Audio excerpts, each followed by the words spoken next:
If it's too late to worry and you're too blue to cry, then get ready for Dr. Lori Roth. She's a Ph.D., black belt, host, singer, songwriter, mom, gun owner, survivor, and red-blooded American through and through.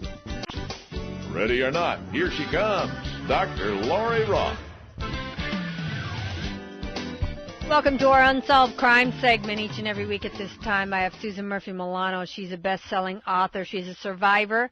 She's a crime blogger. And she's a talk show host in her own right. She joins us each and every week at this time and brings family and members of disasters and crimes that are also unsolved and being worked on and missing persons. And we talk through the story. Some of you have heard of, some of you have not. This week we're going to start out with one. I'm looking right at Daniel Underwood's picture. He was killed, and some here today think he was murdered. On September 4th, 2008, 33-year-old Ray Underwood, his girlfriend Rebecca Nelson, and a friend Maria Harvick, who has joined us, were at a bar in East Fork, Texas. The three then went back to the home Daniel and Rebecca shared in Sulphur Springs, Texas. Well, according to Maria, once there, Daniel and Rebecca got into an argument and Maria left the room. A short time later, she went back into the room and saw Daniel holding a shotgun in his right hand and accusing Rebecca of taking all his money and burying him in debt. Rebecca grabbed the gun and a struggle ensued. Maria again left the room, and a few seconds later, she heard the gun go off. When she stepped back into the hallway, she saw Daniel fall to the floor, mortally wounded. Was Daniel's death an accident, a suicide, or a homicide? The answer apparently depends on who you talk to. And we want to welcome Donna Underwood, Daniel's mother, trying to find the truth in all this. And Maria Harvick was there that night. Maria, welcome to all of you. Can you tell us what you saw that night? I mean, I read just a very quick Reader's Digest version of what I understand happened that night. What happened from your point of view? Well, first of all, thank you for having me on the show. You bet. And, well, to me, what happened, do you want me to start from the room? Sure. I think you go back. I think that you go back to, so that people understand. It's earlier in the day. You're moving in to the home. Okay. I think that's important. Did you know Maria? Did you know Rebecca before all this? Did you know Daniel before all this? I think that's important. I knew Daniel way before all this happened. I had just barely known Rebecca. Didn't know her very well. Just heard about her. Rumors in town about how she was and the type of person she was. Daniel had offered me a room to stay for rent at his place because it was close to my kids, but I wasn't supposed to stay there that night. I wasn't supposed to stay there till maybe 2 days later. And go back. How did that happen? Who talked to you? Did somebody talk to you into being there all of a sudden that day? Yes, Rebecca kept calling me all day while I was at work and then texting me, and she knew I got off at 8, so she started hounding my phone after 8. Trying to get me to come down to the bar that they were at. Did you find that unusual or odd? Because you didn't really know her. No, I didn't. But she kept telling me that Daniel wanted me to come, and then finally I could hear Daniel in the background. She was saying, tell her, yeah, to come. So when he did, then I said, okay, well, I'm supposed to meet a friend, so we'll meet you there. So here's somebody that you don't know at all, and she has now your cell phone number, and she's calling you, more than asking, kind of saying, coaxing you, trying to get you to come over there. Yes. She wanted me to go ahead and meet them from that bar that they were at, meet them at the bar, then go back to his house and leave some of my stuff so that I could stay there that night. Mm-hmm. Did you bring stuff over? I brought one bag over. And how was any of them drinking? Was Daniel drinking? Was she drinking? Daniel and her were drinking and playing pool. Okay. Oh my goodness. And then from there. Hold that thought. We're going to sneak in a break and we come back and we can walk through the whole thing from there. Thank you for joining us.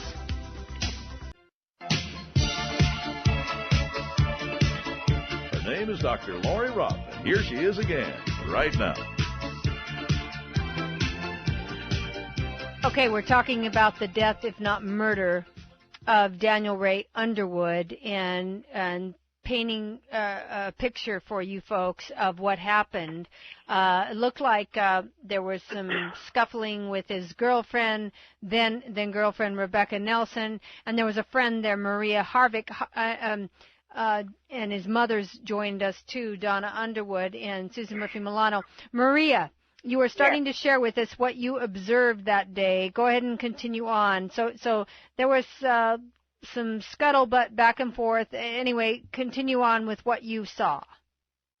Okay, so I met Rebecca and Daniel at the bar that they were at with a friend of mine. Yeah. She wanted to go to a different bar, which is a little bit further from town. Daniel didn't want to go.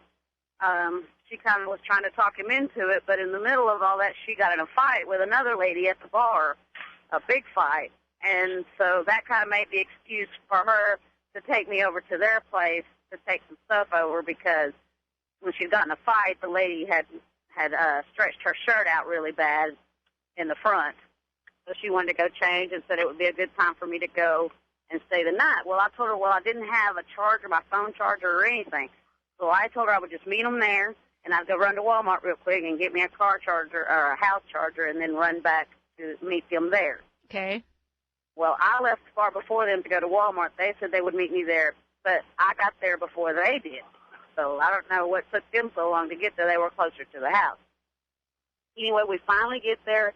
She goes and gets all dressed up again and redoes her hair. So me and Daniel just sit back. Me, Daniel, and a friend of mine, we sit back at the house waiting on her to get ready. Daniel offers us all a beer, so we sat and drank a beer while she got ready. So at that time, you hadn't seen necessarily him and Maria in a fight or anything? No, just kind of, he was a little bit upset because he didn't want to go to this other bar. Yeah, okay. But we went ahead and went anyway. And they were having karaoke, so Rebecca automatically found out as soon as we got there. Daniel wanted to play pool. She said she would after a while, so they did play pool for a little bit. And me and my friend stayed back at the table. We could see them from where we were at. And I saw them kind of arguing back and forth. Then Rebecca came back to the table, and she was mad. And we asked her what was the matter. She said that Daniel was getting on her nerves.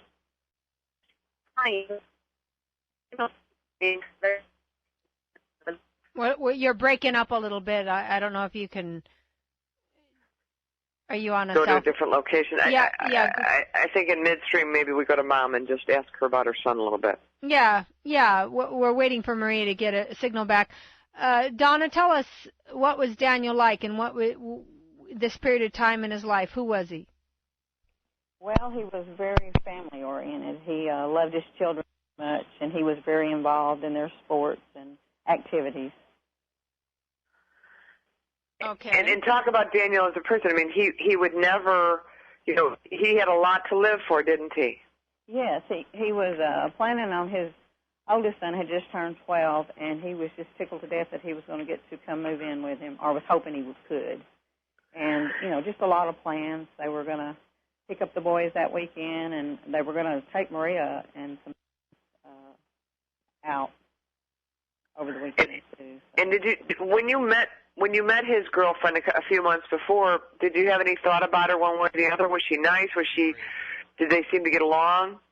Well, she talked to me, but I really couldn't tell much about her because every time we went over there, she was leaving to go play poker or pool. Because some moms have an instinct.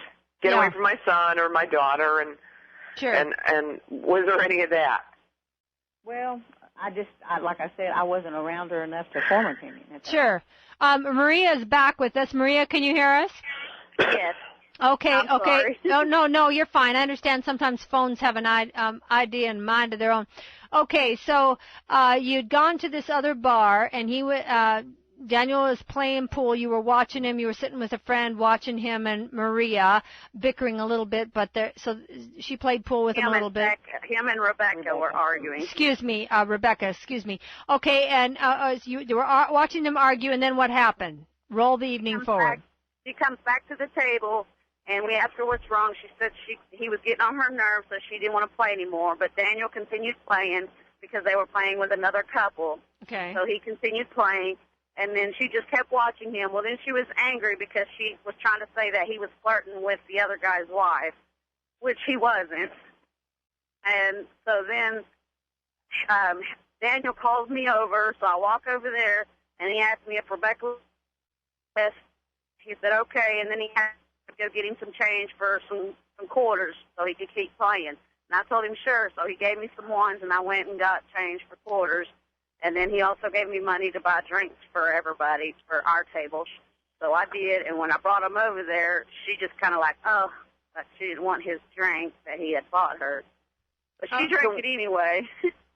Who decides to leave the bar that night? Was it her? Was it him? Was it you? Who drove? Who decides to leave the bar? Yeah, Whose idea is it then?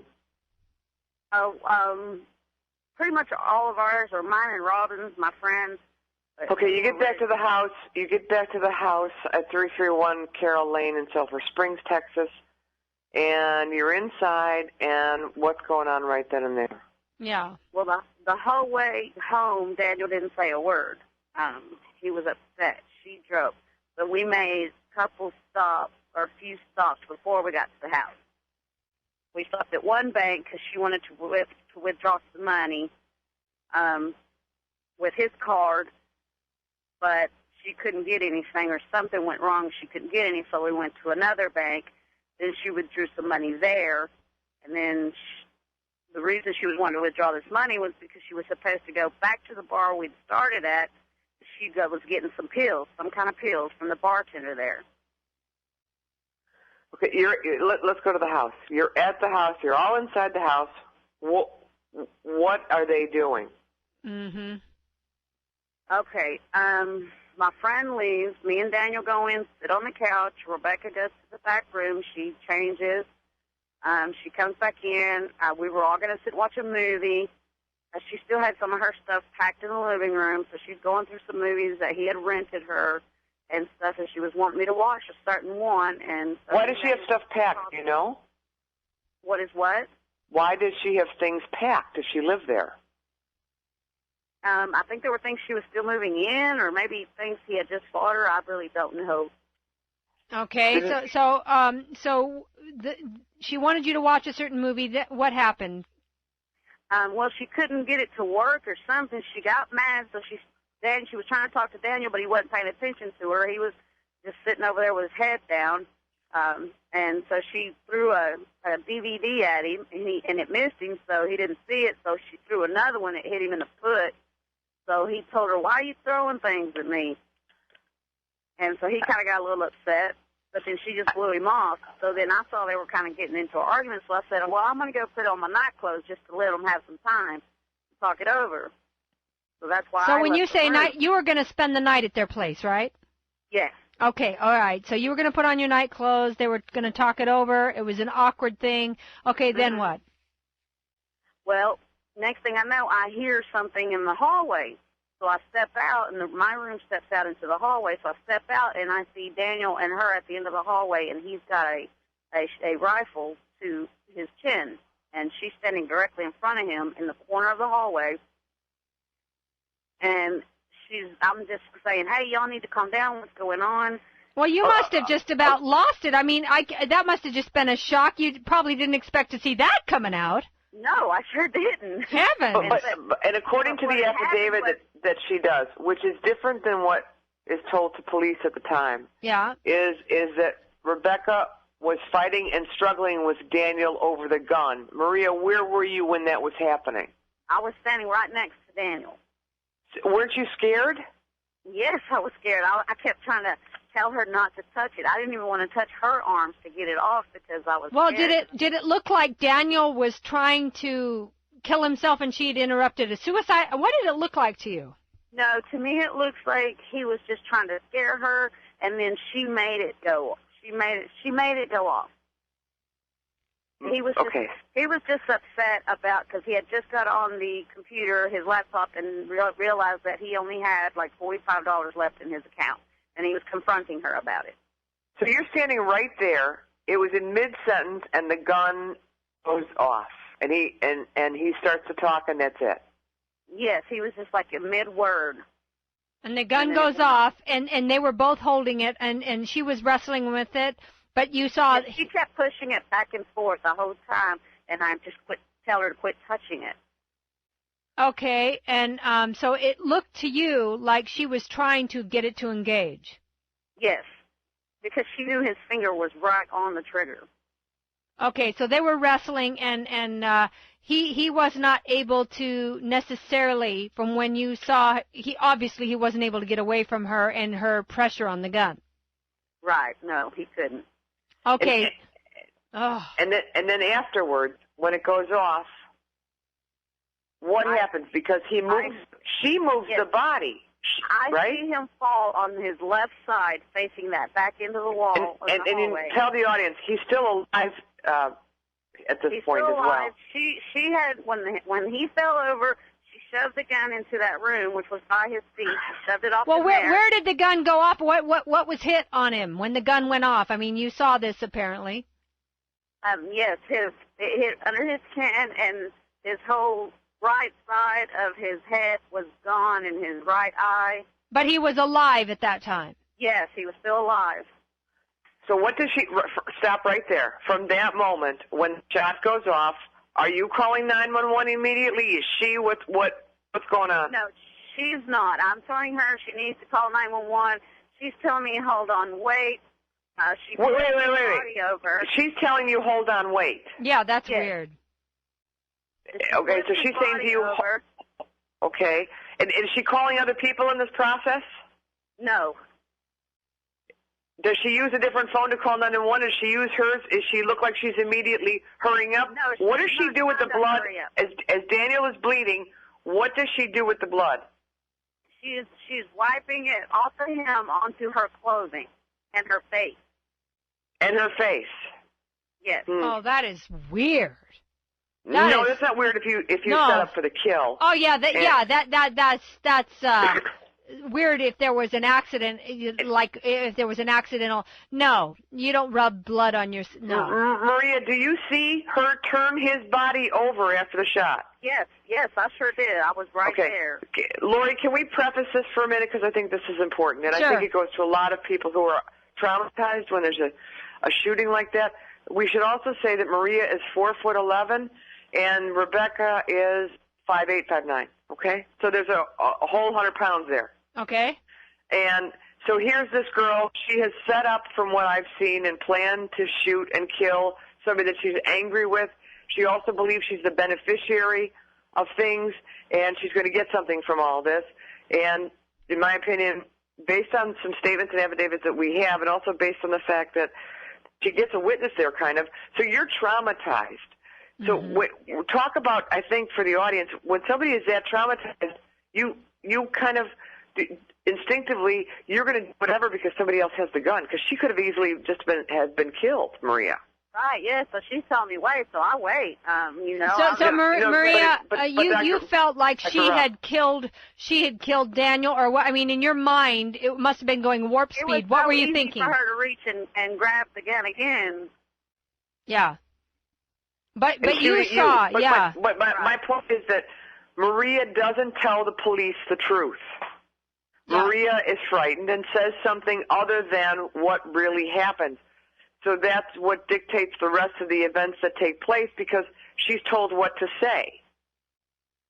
And I guess for somebody that is involved in that kind of a crime and trauma, psychologically, Lori, isn't that part of what goes on, that people somehow know without saying, in that silent fear deep down inside, that they're going to kind of react to save their life, their own life? Absolutely. And when we come back after these messages, I would love you to tell the audience, what did Rebecca tell you to say, and what did you say, as opposed to what really happened? You're doing great, Maria. Thank you for telling us your story, and thank you, Donna. Her name is Dr. Lori Roth, and here she is again, right now. We're talking about what appears to be a murder, not a suicide, but we're still piecing it together. Maria Harvick was a witness there. Rebecca Nelson was the girlfriend that was arguing back and forth with Daniel Ray Underwood. They were holding a shotgun. Her finger was on the trigger, and it was getting radical. Maria was watching this in horror, and it goes off, and Daniel's face is blown off, but he's still alive. He's down on the ground. Then Rebecca apparently told you, you're stunned, no doubt, shocked out of your mind and freaked out. But wait, you need to go, here's the thing. I had told Rebecca to call 911 to get help for, but she kept telling me, no, wait, hold on, no, wait. Yeah. Yes. Yeah, so she tells you to wait. You're not allowed to call 911. You were pressuring her to do that. Then she says, no, wait. And then what did she tell you to say? What did she tell you to do? She told me not to tell them about them arguing earlier that day, not to tell them about the stops at the bank, not to tell them about her stopping at the bar to get some pills from the bartender. And that was pretty much it on the fact that she didn't want me to say. Did you think it was odd that she would take the blood of someone who had just been shot and cover her? Yes, I mean, normally a normal person would call 911 right away and try to, do what they can to make them comfortable, to stop the bleeding. Was any of that going on? No, she was not. She kept telling me to wait. She didn't want to call 911 right away. Did she change his socks as well? Was his socks changed? Do you know? I don't know. Clothing, because they weren't. They should have been covered in blood. They weren't. They looked like they were changed from the report. And so police come. You do what she says, and then you're all taken down to the station. When I finally got the phone from her on 911, that could have been a possibility because she was running back and forth down the hallway. Could have been a possibility she ran to get some socks and switched them, but I didn't see it. Yeah. But you saw her put blood on herself and move his body over, and she ordered you, do not call 911, and when you do, don't tell him about the drugs, don't tell him about the argument or anything, because she sure didn't want to have any blame. But did it, when you watched the argument, how long did they struggle in the hall with her finger on the gun? It actually wasn't very long. It seemed like forever to me, but it wasn't. I'm going to say maybe 8 to 10 minutes. Before the ambulance comes, and she was telling you and somebody else that she was the beneficiary and owned everything that he had. She started telling me and a bunch of other people that she was the beneficiary to. I think Donna Underwood, his mom, when they're at were they at the station? She wants to know where your son's wallet is, doesn't she? Yes, that was the first thing out of her mouth. And she calls you. She calls you. Does she call you or do you call her? How do you find out that your son has been shot? She called me that night or that morning. And how does she call you? Because this woman, you don't really know her. Yeah. What does she say to you when she calls you? She starts calling me Mom. Mom. Yes. And so this woman that you barely know is calling you Mom. And how does she tell you what's happened or transpired? She told me that Daniel shot himself, and by then I was hysteric, trying to find out if he was still alive and going to be okay. Okay. That was about it. When you all go down to the police station, does she bring someone with her? Yes. She drove herself, which I thought was kind of odd because I couldn't even drive. I was so shaken. I couldn't drive me. Sure. I still get there before her. She left before me. I still get there before her. I'm sitting there waiting. We've been in and been told to sit out and wait. Then she gets in. She pulls up, and she's got the bartender's boyfriend or husband, her brother, and her ex-boyfriend, whose name is also Daniel. Now, so what was her demeanor? Was she screaming, hysterical, crying, acting like a person traumatized? She was laughing and joking with her ex-boyfriend and her brother. Was she making phone calls to other people between the time Daniel was taken to the hospital? Yeah. She started making phone calls to everybody in town as soon as the police made her step out of the house. So yeah, no. My PhD's in counseling psychology, and I've worked with crisis clients. No, someone who accidentally, whether it was an accident that she did or not, and the gun goes off. No, you do not act collected. You do not start telling people what they're going to do and what not going to do. You can barely think. You can barely form sentences. She should have been in hysterics and crying and horrified and trying desperately to save his life or fight for him, especially since he wasn't dead right away. Did he die on the scene or in the hospital later? Do you know? At the hospital later. So if she'd actually given a damn about him, and whether it was a crisis that she had accidentally pulled the trigger or not with their struggle, she would have been fighting with all of her. She would have been doing everything she could do to stop the bleeding, especially if he was alive. Well, and she wouldn't have thought about these things. Like I said, I think she changed his socks. I think, who moves the body, who turns it over, so that the gun is positioned in a certain way. Also, I want to add what I had said before.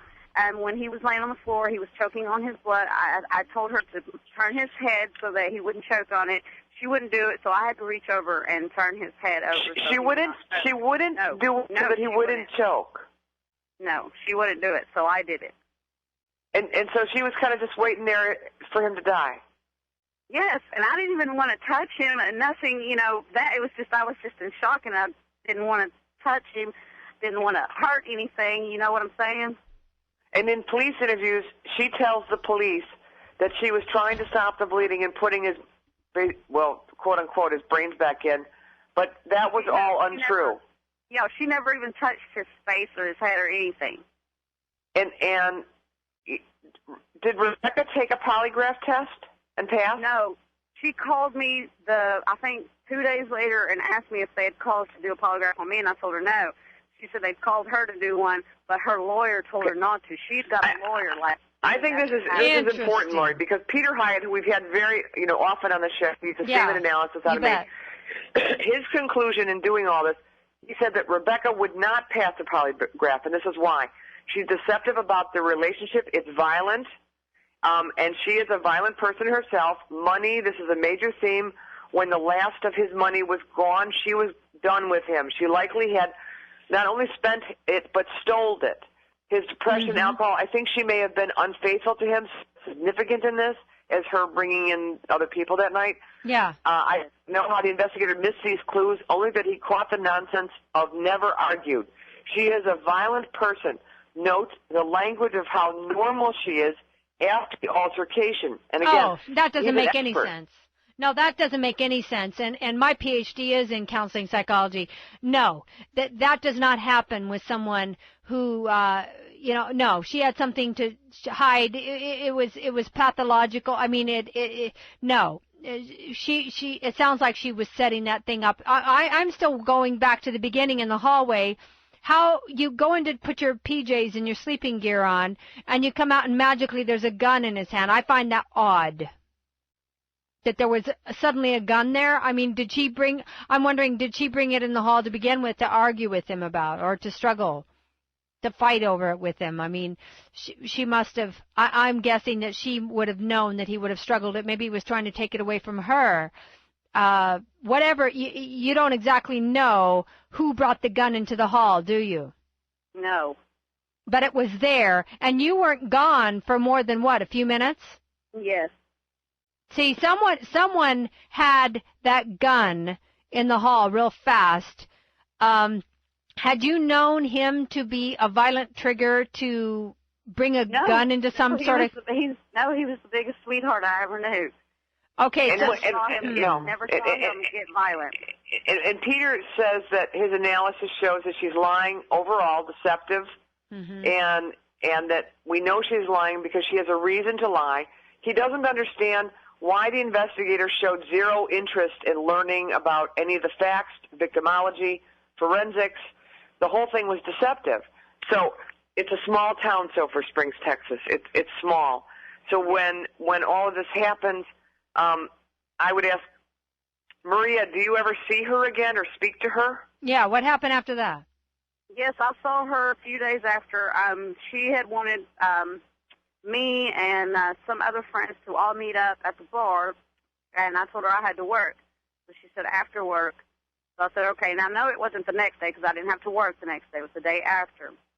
Well, by the time I get off work and show up there, she's already drunk at the bar. And she's fake crying to all these people, but she's showing off this ring. And she said, this was my engagement ring from Daniel, fake crying, because it wasn't even her ring. It was his ex-wife's ring. Okay. Well, Dr. Underwood, go to the house and go to her things being there.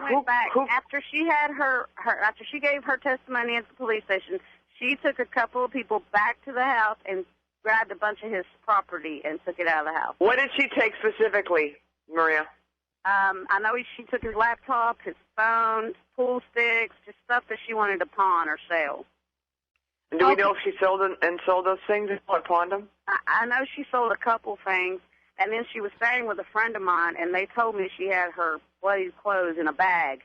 Okay, now I guess I'm wondering with what you told the police, because you told them what Rebecca told you what she told you to tell them, but you've since had an aha moment and realized that no, that's not what happened, and you have come out of your shock. So did you tell the police the truth? Well, see, that's where they were wrong. They tried to talk to me when I was sick. I had just had throat surgery, and I told them I couldn't talk. Well, I had a friend tell them I could not talk, but they insisted on coming out to my house. I had bronchitis and strep throat at the same time, and it was bad. I could barely talk. Yeah. But they still insisted to come out to my house, so I really didn't get to really say anything to them. It was hard for me to even say anything. They had to turn down my fan and everything. We'll be right back. This is not American. And everything. We'll be right back. This is not American Idol, so keep your shirt on and keep your powder dry. Dr. Lori Roth will be back in just mere moments. Her name is Dr. Lori Roth, and here she is again, right now. So, Maria, this is our short segment. And everyone listening, what we need is you are prepared to give a statement as to what happened for real, not the statement that you put on record back then, 3 years ago, that Rebecca told you to say, which was there was no struggle, we didn't go get drugs, there was no argument, and she was saying that she was down the hall and in a horror moment watched Daniel blow his head off. She wasn't there wrestling with the gun with her hand on the trigger. But you were prepared to make a real statement, an honest statement now to the authorities, correct? Yes. Well, I've been ready to, but nobody's ever wanted to hear it.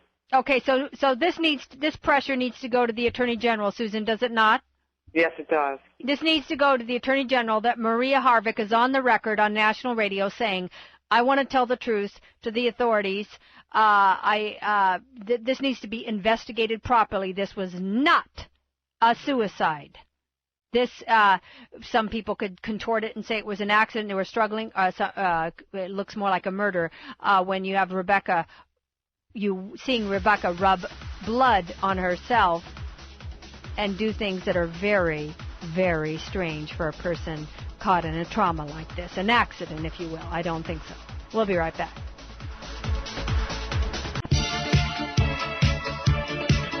Her name is Dr. Lori Roth, and here she is again, right now. Wow, in our final segment today, we've been hearing about what appears to be, with all of the forensics and information and the facts about this case, the murder of Daniel Underwood, the 33-year-old, very handsome young man who had everything to live for. He had children, and it was ruled a suicide. And Maria, who is with us and who's been very bravely been telling us the truth about what happened that day, is ready to make a statement as to what really did happen. And you were a witness watching the argument between Rebecca and him in the hallway holding a shotgun, and it went off. Did not look or act like an accident, because you saw her rub blood on her face and order you not to, no, we didn't go get the drugs, we didn't have the argument, I wasn't touching the gun. So she lied to the authorities. That is not what a person despondent and horrified over what could have been an accident. No, that's not how you would act to a boyfriend. And it appears from what you're saying, she was having an affair with someone else at the time. Is that correct, Maria? Yes, because she had told me 2 weeks before that she was going to break up with him. She told me and another friend that she was and there was his 401k money, nearly $25,000 was missing. Is that correct? Yes. Major money was missing in his account. So she had drained him of his money. She was having an affair with someone else she told you about, and he was in the way. Is that what yeah. Okay. Pretty much, yeah. So you're prepared to go to the authorities and tell the truth, and we must see this case reopened. This needs to go to the Attorney General of your state, and they need to take your statement, and they need to have a little moment in session with Rebecca Nelson, don't they? Yes, they do. And she might be responsible for another murder, a suspicious death in Ohio last year that we just recently learned about, somebody that she was in a relationship with who suddenly died. You know, you've got somebody who's very clever, who's had some issues herself. You know, and I always say every time she's listening or he's listening. So I hope that she does try to go out and try to find Maria, because we've moved Maria for safety reasons. She's no longer in the area. And, you know, there's some things that she's done that can be traceable to go back. It's just that sometimes in these cases, as we have seen, Lori, is that when it's a woman, that law enforcement often doesn't want to believe that person is capable of it, because what were you seeing, Maria, as her behavior to the police officers? Was she flirting? Was she sad? She was, instead of crying for Daniel, she was sitting on the tailgate flirting and batting her eyes at the cops. And she ain't that cute. Yeah, that's psychotic. That's just she's sick. Not that cute. She uses her breasts, because she's a big girl. She has big breasts, so she kept trying to bend over. And so sometimes the criminals that are women that do these types of crimes, they are very disarming. And they law enforcement often doesn't suspect them, so they go, oh, you know, I don't want to deal with it. And they believe what the woman is saying to them in this case, because there's too much evidence forensically and other things that they didn't do that point directly to murder. And even, again, Peter Hyatt from Statement Analysis said there's no way that she didn't commit this murder, that you know, she did. It all points to this, but yet it goes back to the training or the enhanced training on pattern of conduct, victimology, these types of crimes of intimate partner homicide and violence. We are seeing them at epidemic proportions across the country. Well, we ran out of time. I want to thank you all for your courage, for your honesty and guts. Let's get to the bottom of this one. Thank you. We'll do it. Thank you. God bless you all. You know by now that God, country, and our moral heritage are not for sale, and our great country needs your fervent prayers. Talk to your friends. Talk to your enemies. Spread the word about The Roth Show. Check out Lori's articles, archives, and great sponsors. Go to therothshow.com. Remember to pray for our country, and remember to be back next time, right here on The Roth Show with Dr. Lori Roth.